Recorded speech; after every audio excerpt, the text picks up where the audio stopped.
pananggelo nesengve karo an parpisi ng jilang ne kayalo nang nedong neraisi dovel kayarjon pirthe do anak kang hom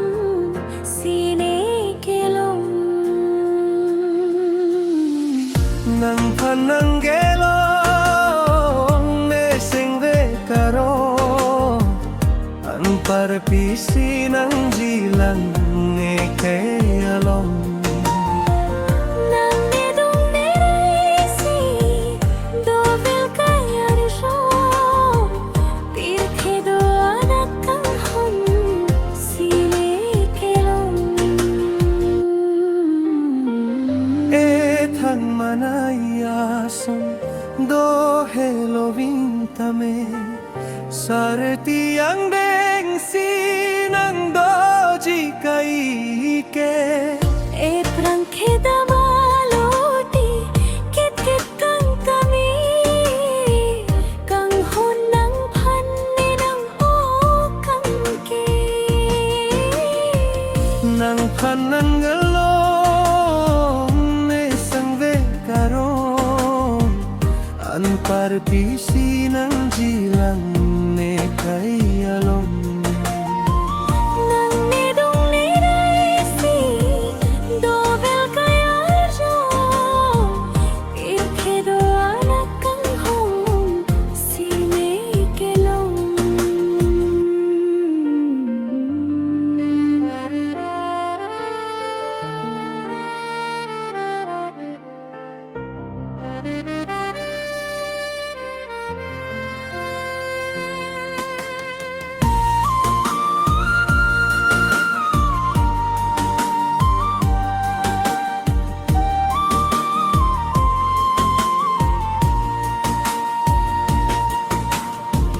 Kathe ang apirbi long lo ne kayalom mingkang samning karong long lo pini nasangve arloke dovelo nang sinong pirbido anak kang hom nang helono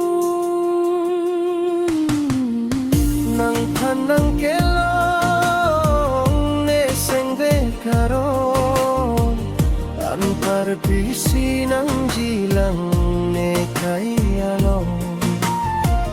nang nedong neraisi dovel kayarjon pirthe do anak kang hom sine kelom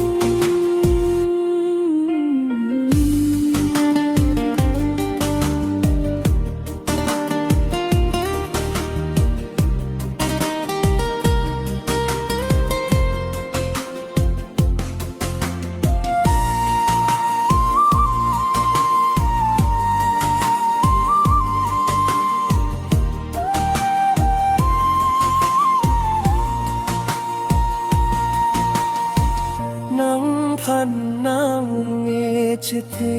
ne lamthe nang hello ne kang hon amede nang hello